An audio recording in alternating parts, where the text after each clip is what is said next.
Hello, everyone, and welcome to the Amazon University Esports Women League of Legends Championships, brought to you by Twitch student Logitech G and Unite students. I'm Will Vibrant William, joined by Carmeline. To my eye pointed the wrong way. This is already getting off to a stellar start, and we're back for another season of Women's League of Legends. And Carmeline, we watched some games last week, and there was a lot of quality on display.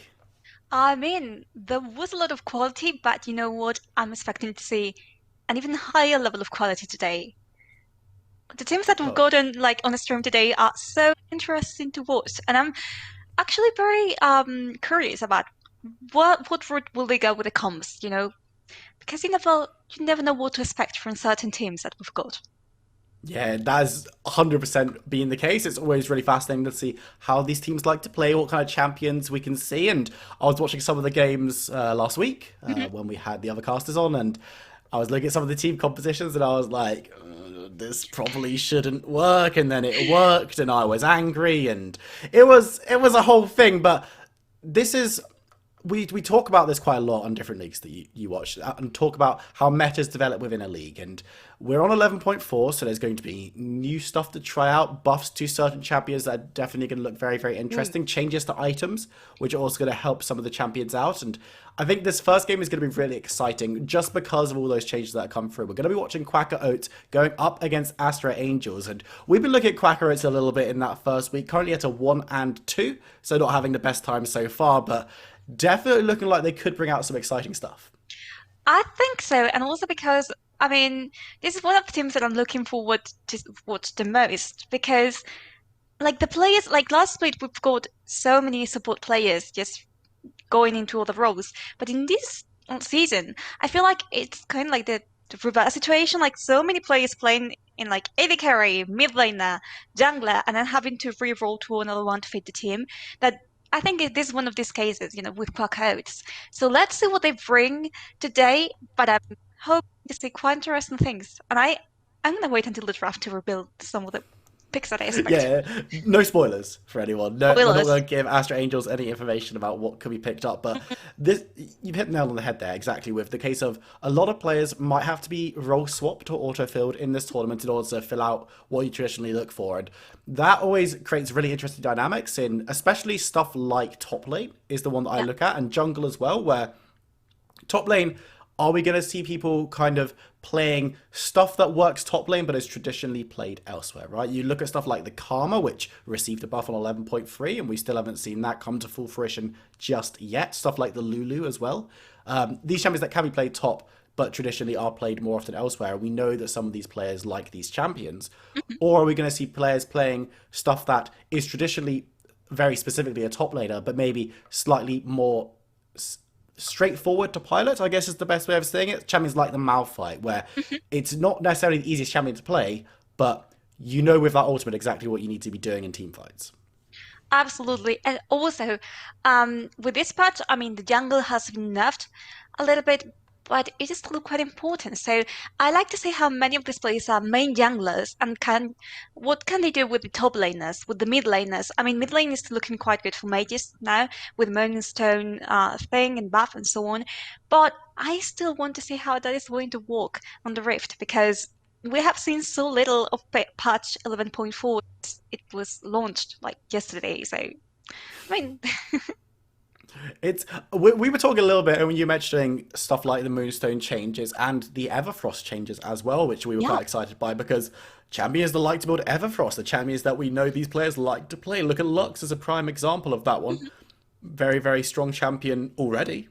Can be mhm, playing multiple different roles, likes Everfrost. And with the changes to it and the Musa Renewer getting a little bit less valuable, mhm. it's now kind of a conversation of are there other champions that want to start looking to pick up Everfrost? Because if Musa Renewer is giving you a lot less value early game, and you're playing a mid laner like Seraphine, like Karma, who traditionally like to go Musa Renewer, is Everfrost now a good option? Do you still want to go something like Luden's Echo or Leandries? Is Everfrost better than those items now?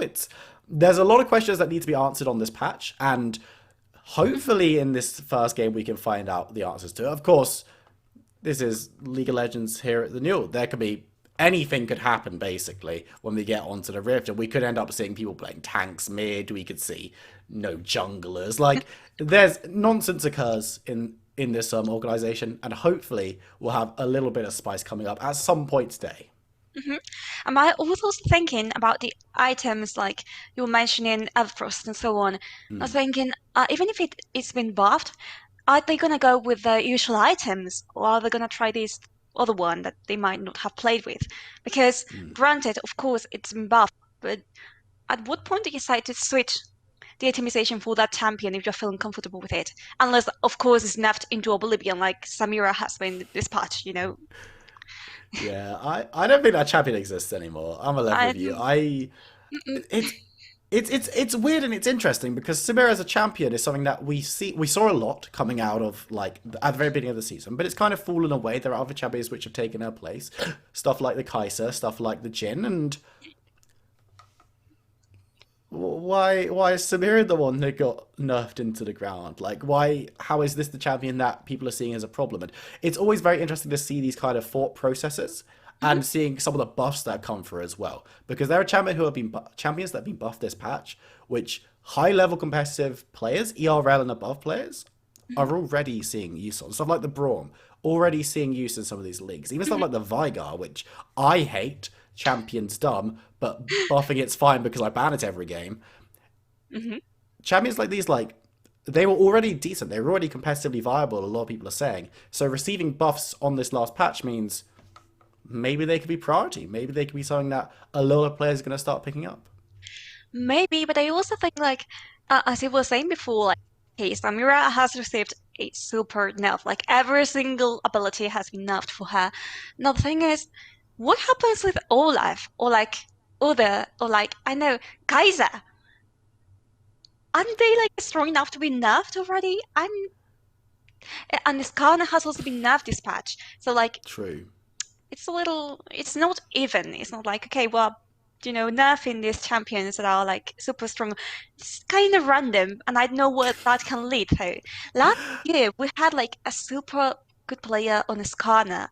I cannot remember who it was, but she was making super amazing plays on Iskana, and it was Oh like yeah. you knew Was it she was going to pick it. was it Catgirl Trez Think so. from Pajama Guardians? I believe it might have been her who was playing that Scar. I think it was in the final, so I think it might have been her. Think But so. Yeah. clearly, Riot saw that and were like, "Skarna's the champion that we need to be nerfing like heavily. We need to get rid of Samir as well." And everyone was like, "What about Gragas?" And they were like, "No, not Gragas. Skarna. He's the problem." And okay, it's going to be interesting, and I'm Hmm. especially excited to see some of these champions that we know are competitive powerhouses. Hmm. What is going to be the value of these champs? How are they going to be placed in terms of priority? Because we've seen champions that are very, very strong competitives already see success in this league, right? Stuff like the Seraphine Yeah. could very well be very, very high priority here. Very flexible, very strong. Stuff like the Gragas as well. I expect to see quite a lot of play. Hecarim is another one that we should probably keep our eyes on, but maybe for our second game of the day when we reveal Yeah. which team that is. But there are other champions which maybe aren't going to be as popular that are traditionally quite popular. Stuff like the Pantheon, maybe. I haven't seen any of our players really touching that one, so it might not be something that you see priority on. So when we do get into our first round of picks and bans, Hmm. I'm wanting to see exactly how much of the meta, in terms of the high level competitive meta, these players are looking at, how much they want to be looking towards comfort, so banning away one tricks and banning away players who really love one certain champion, and how much stuff like that builds into what they pick. Because if we're going to see first round priority on like Gragas, Seraphine, Kai'Sa, Udyr, stuff that you've already mentioned, then it might be a case of okay, they're gonna be following the meta pretty heavily. Let's see how these players stack up to what we see in those competitive games. But if we're going to see first rounds of like Jinx, Lulu, maybe stuff like the Cho'Gath that we've seen a little bit, the Mundo that we've seen a little bit, then it's just a little more comfy. But we're going to find out as we jump into picks and bans. Oh yeah, I'm so excited. Okay, the first ban goes to Orn, if I'm not mistaken. That We were okay, almost there with picks and bans. yeah, We were we'll just see that teasing you. later. We'll just like, okay, yeah, I was trying to play guess, guess what champion it is.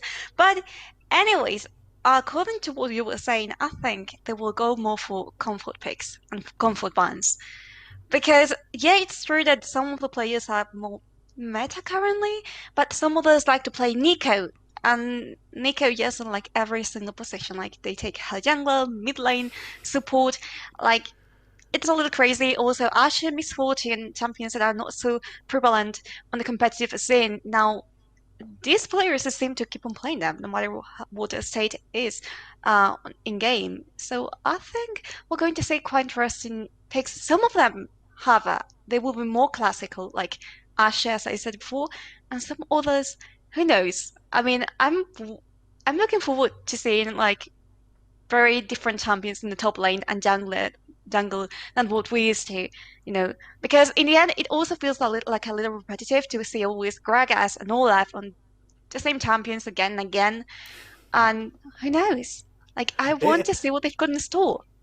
I 100% agree with you. When you watch as much League of Legends as we do, it can get a little bit boring where it's like, let's just watch this draft. Oh, let's just predict what everyone's going to pick. So having some stuff to spice up will definitely be interesting. And you mentioned the top lane specifically. We've seen a raft of top lane champions getting buffed this patch. We've seen Fiora being buffed, Tryndamere being buffed, which I hate, Urgot being buffed, which I love.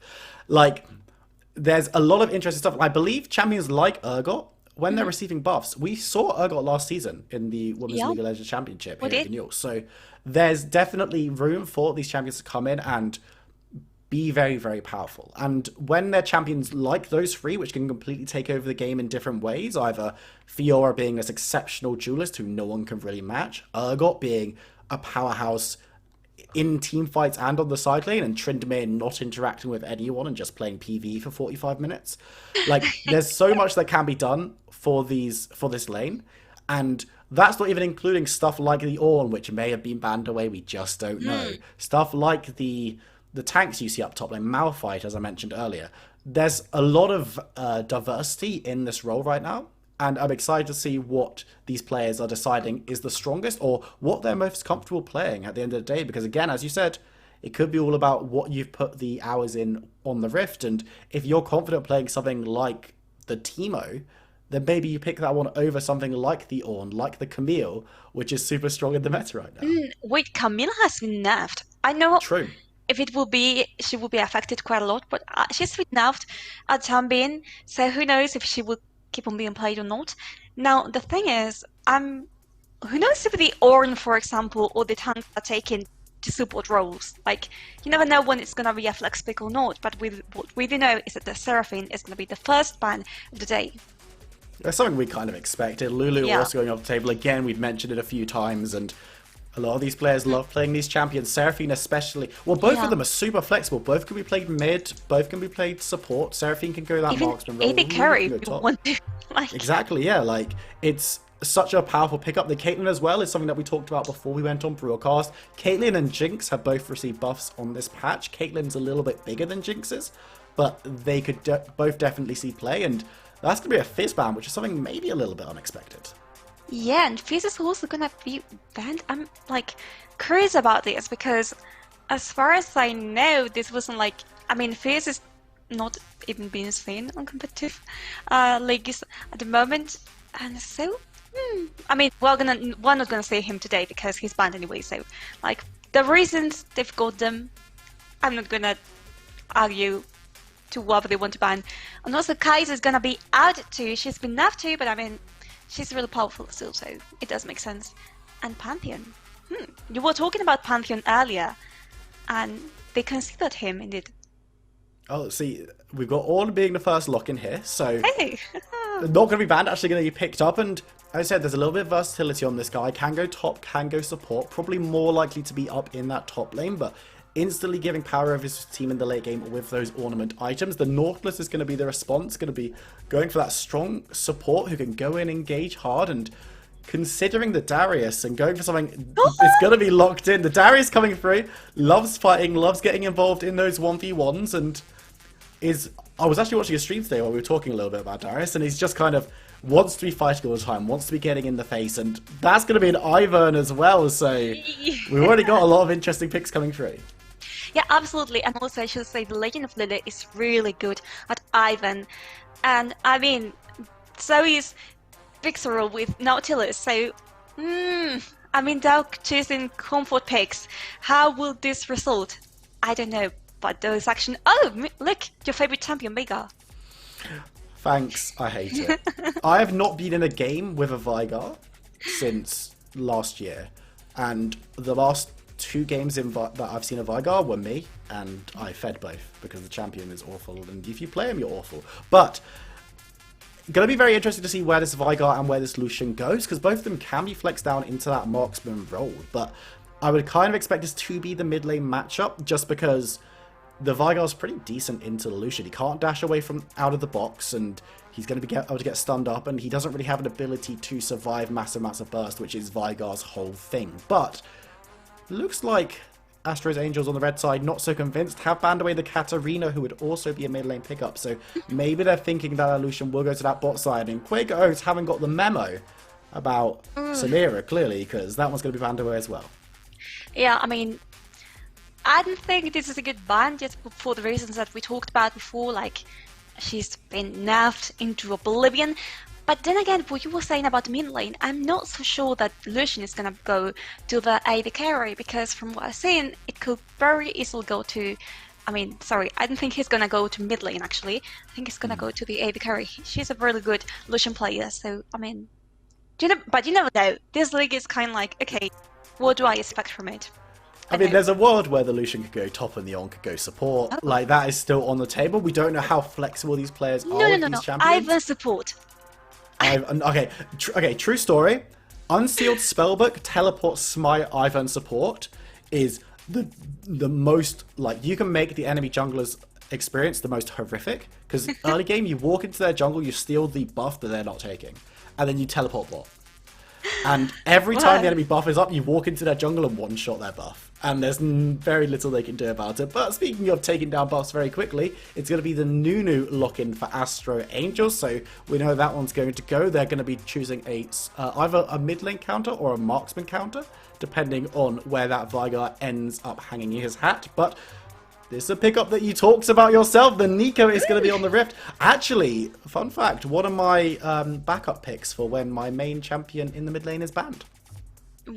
What? Really? Yeah. Okay, so now that Nico is here, this is like a very flexible comp. Like, except for the Leona, you could send anyone anywhere on the Rift. So I don't know what's gonna happen. I imagine Ivan is definitely going to the jungle, but what about Nico? Is she gonna go mid? Or is she gonna go like? Yep, it seems so.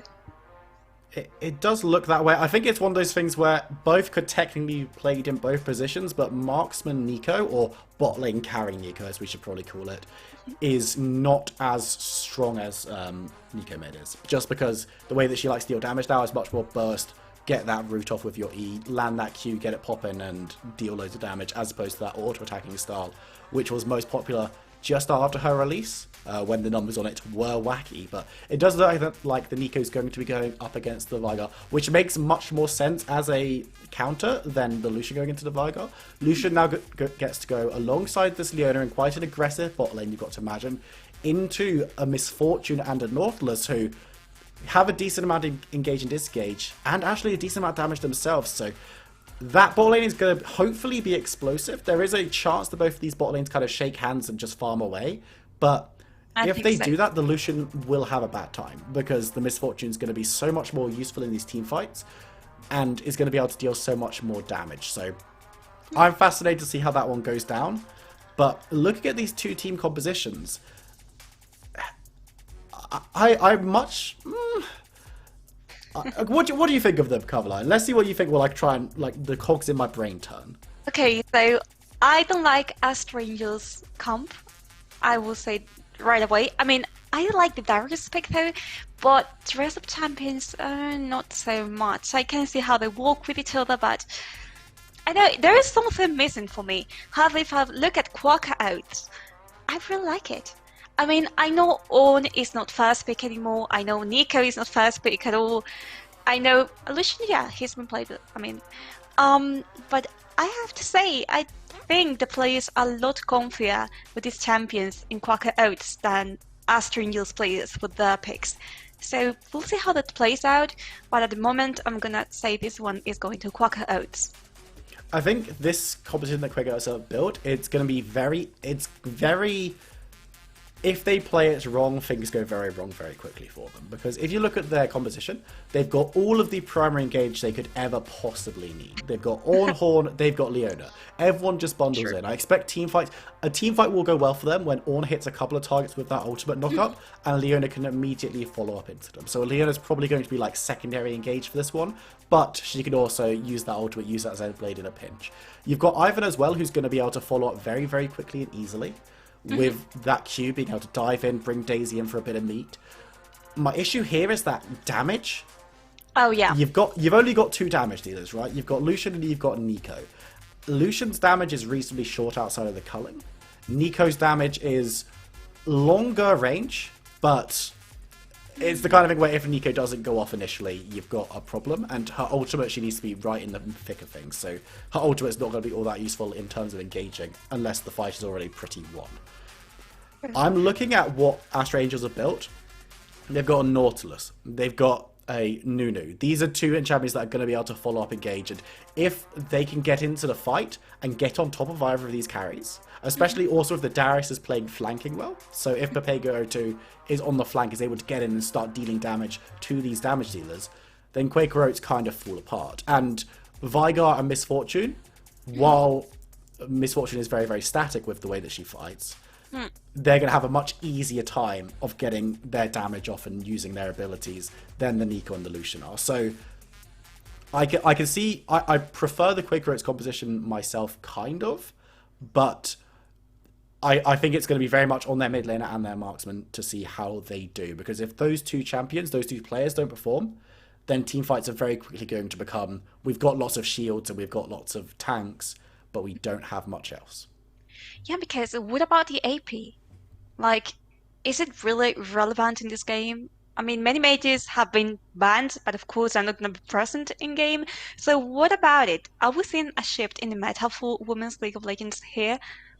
I know, because it seemed like it was going to be pretty AP heavy, but now it's like all going aggressive, like the bot lane you mentioned, Lucian, Leona, engaged, all about team fights, all about, fighting each other. And I think it's going to be very amazing, very thrilling to watch these 2 teams clash against each other. And I think that's going to be the crucial thing in this game. I think watching that bot lane to see how it goes is going to be maybe endemic of how the whole game goes, right? Yeah. Because you've got these 2 bot lanes that want to be crashing into each other, they want to be engaging, they want to be fighting. And if they're not doing that, then it favors the Misfortune. Because Lucian, it depends how the Lucian builds, but traditionally the Misfortune is going to be more useful in the team fights than the Lucian is.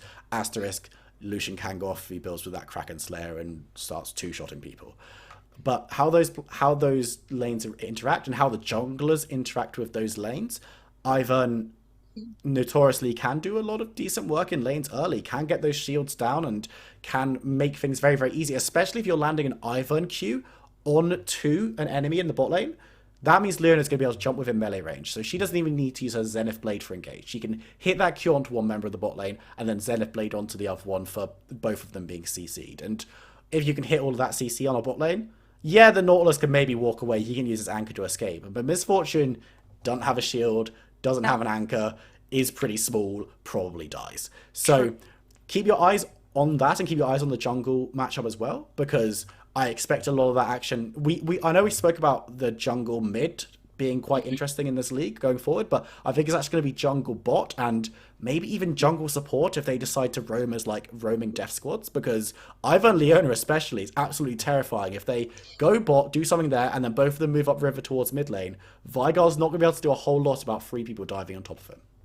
Yeah, true. I was thinking now about Viger versus Nico about this matchup because, I don't really know what to expect from it. Like, I know these champions also depend a lot on the player, of course. It's not like the champion plays alone and it's automatic. You need the skill, you need knowledge. And the thing is, they've both got it. Like, they are very good at these champions. So, I don't know. I think it's all going to be a matter of like who gets to keep the line, like who is gonna bully the other into living the line, being more retreating and close to the tower, because these 2 champions can definitely do that to each other. But when they clash, what's gonna happen? Who's gonna have I, to hand it over to the other laner? this is going to be interesting as well, as we talked about Everfrost when we were going towards Champ Select. this is going to be a fascinating matchup because Nico already built Everfrost. It was kind of, she likes building that item anyway, and so it's kind of a no-brainer now it's been buffed.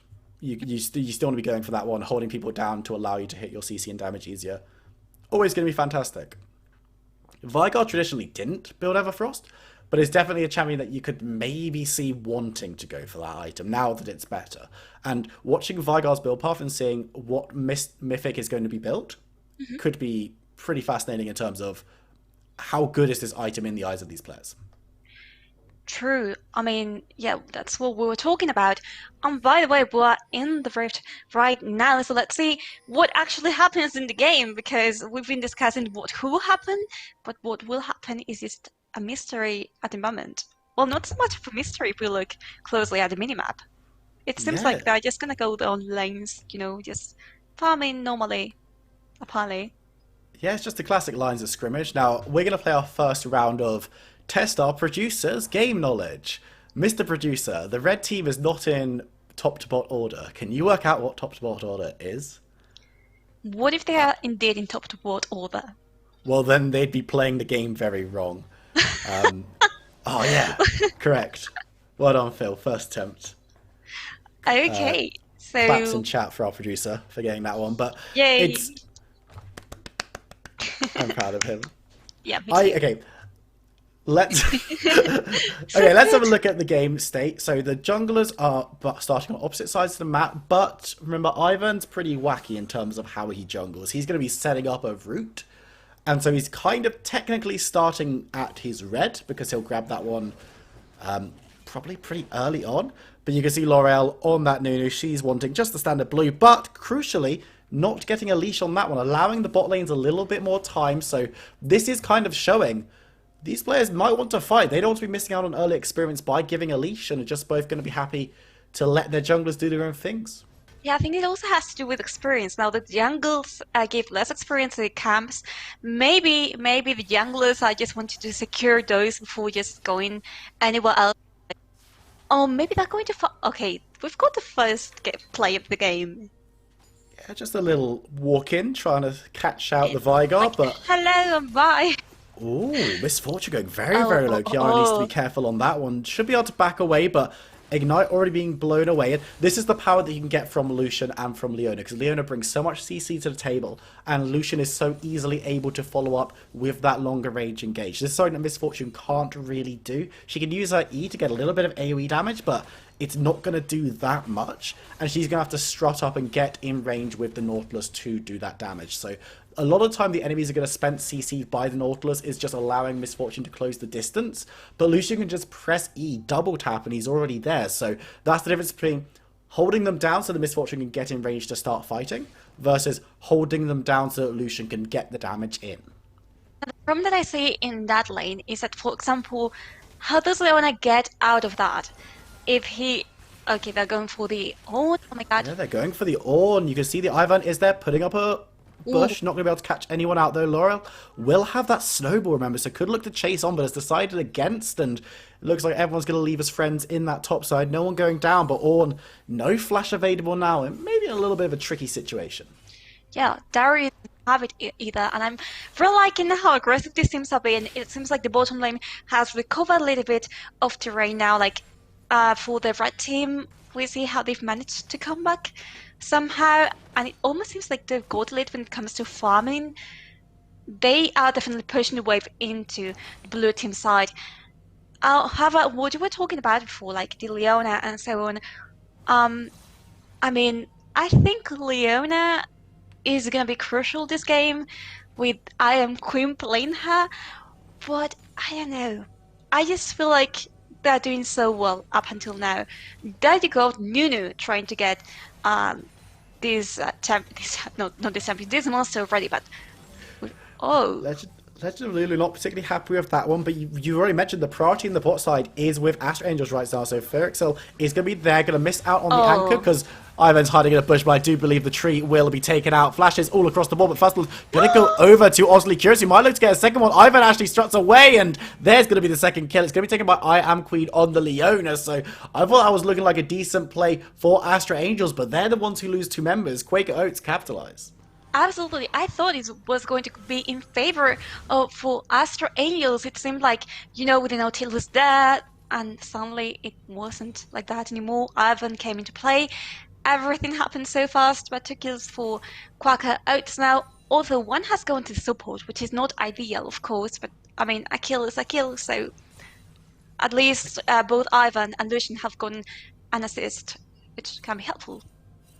Yeah, absolutely. A kill is a kill is a kill is always the thing. And in the early game, first blood crucially going over onto that Lucian. This is damage that Nico can do in the early game. Going to be taking the solo kill over Made in Hell. And I love watching Vargar die. I gotta say, me too.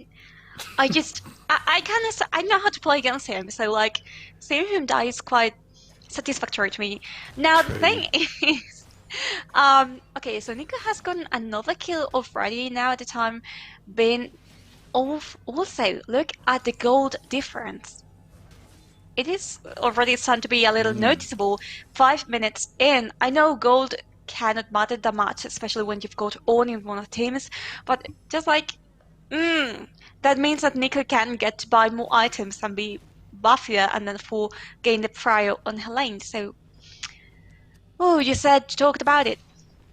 Nunu moving up top, maybe looking for a gank but can't find it, but they're actually going to see Legend Lulu coming up, so this is probably going to end up being a 2v2. Ivan going to get CC'd up, trying to get involved. Dumpling invasion, going to call the Horn. Not going to be able to find anything there, but Legend Lulu will be able to find the kill very, very simply and easily using those ranged auto attacks. Maiden Hell has turned up though, looking for the stun, can't find it just yet, and Legend Lulu not going to be able to find the re-engage either, so they're going to be forced to back away. But he talks about the goal difference. Look at the farm in the top lane.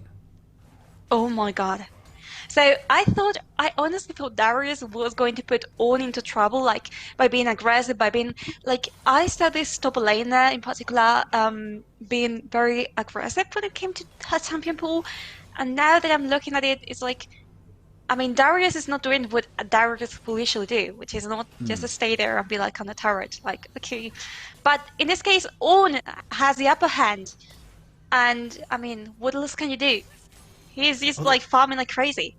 Well, this is the thing, because that's not how that top lane matchup is meant to go. And in the bot side, only Cure is going to be able to pick up a kill under tower. This is the power of the Leona. You can see Nautilus is moving back to base, so isn't able to help out. And you can see Legend of Lulu getting involved in the jungle. L'Oreal needs to be a little bit careful. The Ivern is there, but here comes the Nautilus, just making sure that everything's okay. Not going to be able to restart and engage, because level 4 Nautilus not going to have the best time. But now look at what Ivan's doing. Easily able to steal away that blue buff and going to be setting Nunu further and further behind. Again, we talked about the top lane farm matchup. The jungle matchup's looking pretty rough as well, and I was concerned the Ivan might have overextended a little bit, but the priority in the bot lane, everything's going so well for Quacker Oats right now. I mean, the scoreboard says it all, like 5 kills in their favor. Now that during the Dragon, the players are in a big game. It's the Mountain one, so it's going to be good for them. Now, the thing is, picking like against Ornn, now I'm picturing so many of the champions that you could have used too. It's just... And he's dead. Yeah, this is the thing about Nico. Nico has so much burst early, and we think about Vargar as being this heavy burst champ. But he needs to build that up. He needs to be last thing with his Q, getting farm. And Maiden Hell, she hasn't been able to do that so far this game because it's so early on. Nico doesn't need any of that. Just needs to land a little bit of damage, a little bit of CC, and it's curtains for Maiden Hell, and second time solo kill there. Also, how is Veigar going to take advantage of that infinity scaling if he isn't able to get any kills or any hits on the enemy? He cannot build those stacks. And that late game, I mean, it can be quite difficult for them to go through, like anything. Yeah. I think the game is looking not very good for... Ooh, in the bot side, Miss Watch is being hit by all that CC. Lucia's trying to get on top, but can't because Nautilus is standing in between, getting the slowdown, but I think she will go down. The culling is landing, and it's all on Nautilus. He's going to be taken out as well. It's 8-0 right now. Only 9 minutes into this game, and Legend Lulu, not even needed on that top side, is able to start up this Rift Herald, and Astro Angel's in a very rough spot. Absolutely, like almost 6k of difference of gold between these two teams. The teamization is already starting to look very dangerous in terms of what Quaker Oats has been able to afford. Also, having Ornn in your team is definitely another advantage. So, I mean, us strangers, every minute that goes on, that passes, are being put in a worse position. Now they're about to lose the tower, they about to lose the herald. I know. I think the composition looked good, and you made a good point on how it could work. But now I'm saying that it's not really working. Look at Darius. She has to hide on the lane because she can't do anything else. Like she doesn't have her wave with her. She just has to stand there and try to land an auto attack or two, but not much else. Well, this is the thing about Darius. It's feast or famine in that top side, and we've seen that Pepega can't stand toe-to-toe with Dumpling Invasion in the 1v1. Because we saw Darius on your screen like 20 seconds ago go in, use a combo, ult, and do no damage to the support. Yeah. Which isn't really optimal when you're a champion that needs to do well in lane to get going. Ornn is fine with losing this matchup usually, but definitely not on the mind of Dumpling Invasion. Putting down the her Legend Lulu coming through, you can see Daisy tanking up, and there's the kill for Ornn, and there's no losing on the mind for Dumpling Invasion and the Legend of Lulu. They're interested in picking up more kills. Meanwhile, in the mid lane, Nico going to get stunned up. Iron Queen has roamed around. This is a Death Squad we were talking about. It's going to be an easy kill coming through once again. Nico picking up that one. Yeah, also Maiden didn't have her flash with her, so she wasn't able to escape by any means. And on the other hand, look at the Legend of Lily with that Ivan. She's just everywhere. Was Laurel with Nunu cannot be anywhere because she's just pressured out of lanes. Otherwise, she will get killed. But the Legend of Lily can just. We were talking before about how Ivan will have trouble, being in lanes, like farming and so on. But look at him. Like, she's performing greatly this game. Having a really, really good time. And you can see Yeah. that Legend of Lulu is moving into the enemy jungle on occasion and stealing away camps very quickly because of the way that Ivan farms these camps. And we discussed and talked about this before stream. I think it was before stream rather than Yeah, on. I think so. Now, there were jungle changes, but it's still very, very important to set the enemy jungler behind by stealing away these camps. And look at that damage coming down onto that Vire. He's going to be able to return a decent amount himself. Of course, Maiden Hell, she's got the damage a little bit more now, but still not even close to getting that mythic item. But the game's looking very, very easy right now, but this bot lane fight could be pretty close, although the first kill onto Misfortune is going down so fast, and there's the culling once again, and when the Lucian doesn't need the ultimate until it's just the support there, that's how you know that Only Curious is taking over this game. 5-0 and 2 and in the jungle, Bundle of Oh my Frogs God. finds a noodle on the side, 13-0.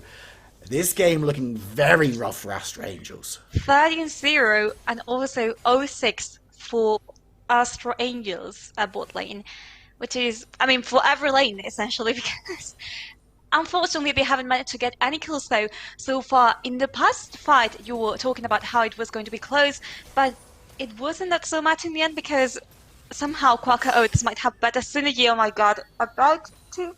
Oh, god no. She survives.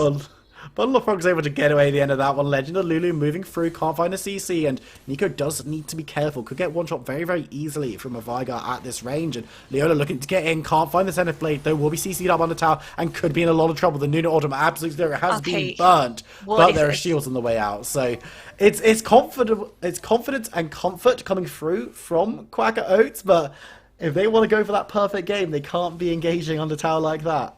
Yeah, that might be, the fatal mistake if they actually lose this game at any point, that they just don't carry their low health and have their ultis and they still go in. And that he capitalized as a mistake by the enemy team. So I hope Astra Angels realizes this and at least gets a kill or two based on it. Are they gonna do it? I don't know. And things are not looking good for them. They're about to lose another tower. They've lost the dragon already. I mean, they haven't lost the dragon. They have just surrendered it. Like, they weren't even in contesting it. So another thing is, look at them. Look at Cookhoats. They're just in the jungle. And nothing is happening. Where is the warden? Why are they, trying to secure these places? I'm not saying that. It's a difficult point at this stage in the game when Quacko is probably the better scaling composition as well. So it's a case of they're very, very happy in the situation they're in. And as you said, they can move into the enemy jungle with impunity, and that's just going to be the ultimate from Leona burnt, and the engage coming through under tower. I don't know if I'm Quick can actually do that, and will be going low, will be taken out, the shutdown coming through, and it's going to be picked up by the Nunu. But again, you need to be a little bit careful, can't be engaging that hard, because even though you're super far ahead, Nunu, Vigard, Nautilus all have a lot of CC, and regardless of how much damage you've got, if you get caught under tower for that long, you are going to be burnt out. See, that's what we were talking about earlier. Like, being so overconfident can. Oh my god, team fight. Oh no, a fight coming through Utterly Curious, just gonna absolutely murder Maiden. not. Hell, they're looking to get down onto the Nautilus, but she's gonna be able to move away. No. Quicksil. Astrangers is not interested in starting anything right now, and I think that it's a wise decision. Like the winning condition for them now is just trying to find champions one by one and getting the kill on them, like they did with this Leona, because otherwise it's just going to be quite difficult for them. Look at here, look at this. Well, Pega actually probably wins this 1v1 if played correctly. It's a level 8 Iron versus a level 10 Darius, but Pega not at all interested, and probably wise, because here comes I Am Queen. Nunu coming round as well. Can he find anything on the return? Oh. Nope, not yet. I Am Queen picking up a kill and looking to cut down the jungler as well. Laura, she'll be able to move back because Maiden Hell has come through to make things very, very difficult on the chase, using that CC to lock out the entire lane. The champion is certainly fun, but going to be able to get a decent number of minions down towards this tower. It looks like the clear is pretty good from Maiden Hell, though, and they will be able to force members back. But Dumpling Invasion just doesn't really care about this tower. You just walk up and just stand there, and it's so hard to see Astra Angels coming back into this one, because the confidence being shown by Quacker Oats and the inability for very much to happen to them. It doesn't matter how many cages Vega puts around him. It's just like doesn't affect him in any kind of way. It doesn't matter if he uses his ulti. It's just like the same. Like Dumpling Invasion, just like nothing. She was standing in the midst of it all, and she wasn't affected. She doesn't lose health at all. And on the other hand, you've got Nika in the bot lane, just split passion, doing her own thing. You know, on her own, she was able to deal with the rest of the players of the enemy team who were actually there trying to, you know, stop her. But what did they do? At most, they just managed to stop the wave from going farther, but that's about it. Like, they didn't get the kill, they didn't get anything. They are not taking advantage of the kill potential. Oh, fuck. I Am Queen is half health. Here comes the Ornhorn coming through. It's a 4v3 if this fight actually kicks off in earnest, but it looks like Astra Angels aren't going to be able to find the engage they want. But my concern here is, you look at champions like the Darius, right? You look at Papega 2. You want Darius to be in a side lane. You want the Darius to be able to draw people away. But Papega cannot 1v1 Bundle of Frogs, cannot 1v1 Dumpling Invasion. And when you've got that, it gives so much. Quacker Oats can just move around the map and basically put anyone anywhere, because it's impossible for them to be matched right now. Yeah, the only way that I can see them like doing the comeback for Astra Angels said is just like getting to kill the killers one by one, but it's not happening because it's like all the champions for Quacker are so strong right now. Look at the items; they all have the mythic items completed. We also talked about the power of the jungler and mid lane AP. And that's what we're seeing too. The dragons might not have been so favorable when it comes to that, but still they are useful for champions like Lucian. So I don't know. I think this game is looking pretty one-sided. I think we can all say it. If they manage to come back from this, it will be something to review again and again and again in history.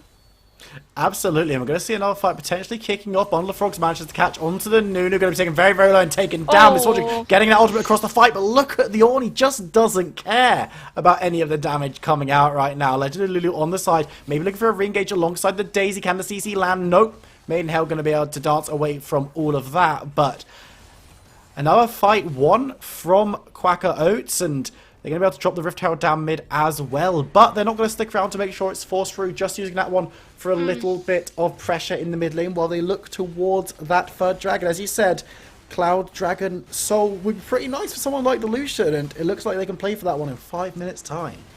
Yeah, and also look at Astra News. They cannot do anything apart from the tower, trying to keep like Quacker Oats. I mean, you look at Darius doing this a little bit split passion, but the thing is, his wave isn't even with him. He's only got 1 minion left.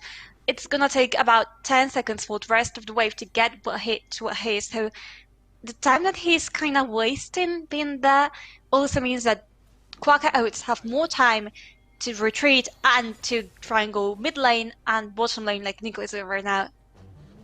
Oh, Papega hanging around on Ah, that split push, but there are so many members moving up from Quacker, and this one should be an easy kill, even with multiple pieces of CC being missed. Utterly Curious has the damage, and this build, you can see the Essen's Roof, you can see the Kraken's Slayer, gonna be doing such a massive amount to members of the team. You look at Papega, you look at people like Fixreal in the bot side, they're not even that tanky yet as tanks, and Darius just having those boots too and that Kindle gem. Such a rough time being had right now. And 20 minutes, here's the Baron, and it looks like this is going to be immediately taken down by Quacker Oats. Is there going to be any kind of contest? I don't think Astro could even do anything about this one. I will tell you something. I Okay. think if Quacker Oats had wanted to finish the game earlier, they could have done it. Because, I mean, okay, the Baron has disappeared right now, but like, I do have so much advantage. The game could be over by now. And yet it isn't, and not even it isn't. They've only got 4 towers. So I'm now holding the Quacker Oats to a higher standard. You know, I'm expecting more from them. Like, and Free this is not 20-minute enough. win! Come on! Like 18 kills, 4 towers, 3 dragons, a baron, all mythic items. Do you need to do something? I need them to step up their game and be just stomping all around. Right now, it's like they've calmed down for a little bit. Just, I mean, objective, farming, tower, but no kills so far. Not as if we want to many. be... If we want to be a little bit critical of Quacker Oats, which, I mean, I think we probably should be,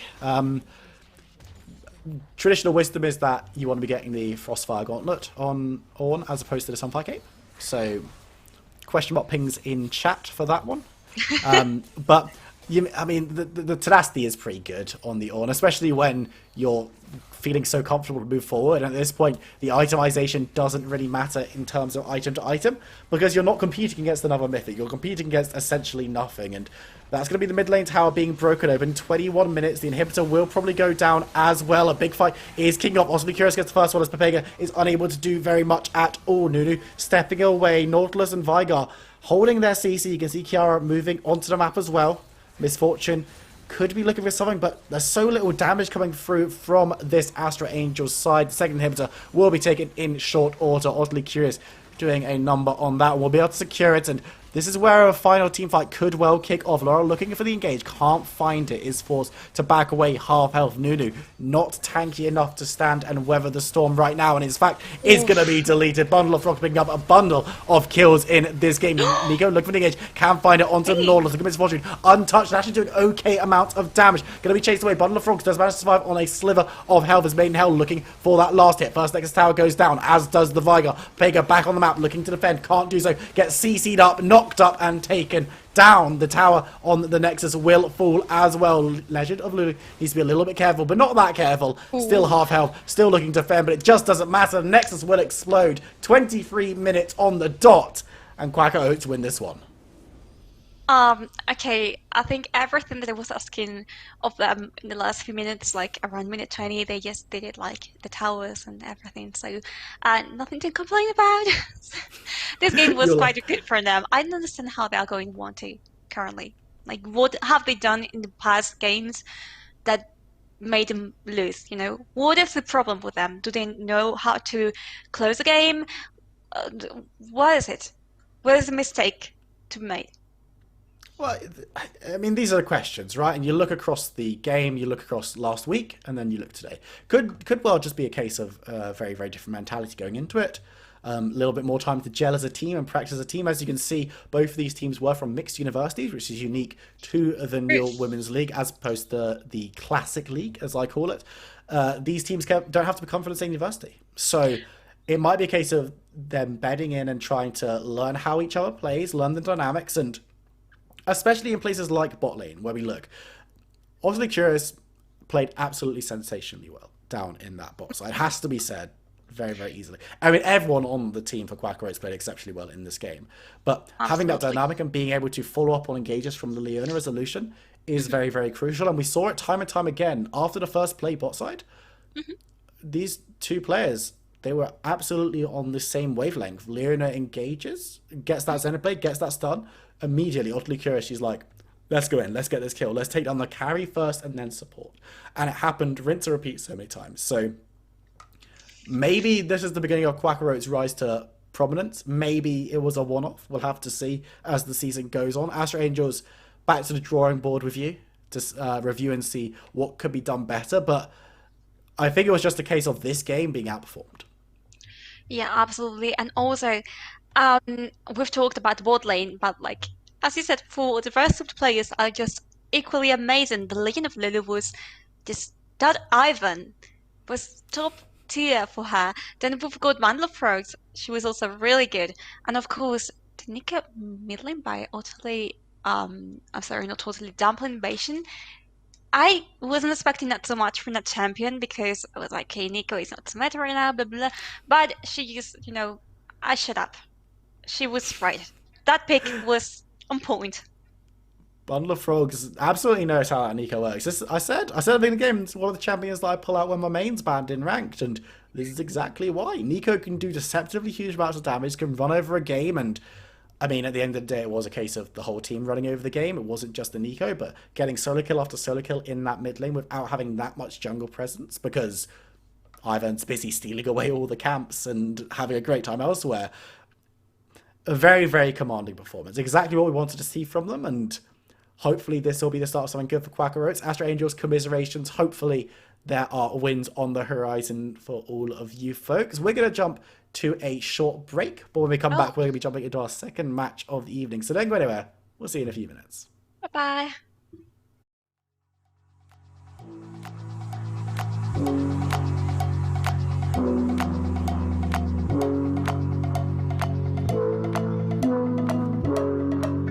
Let the silhouette cast upon your heart, turning every little moment into scars.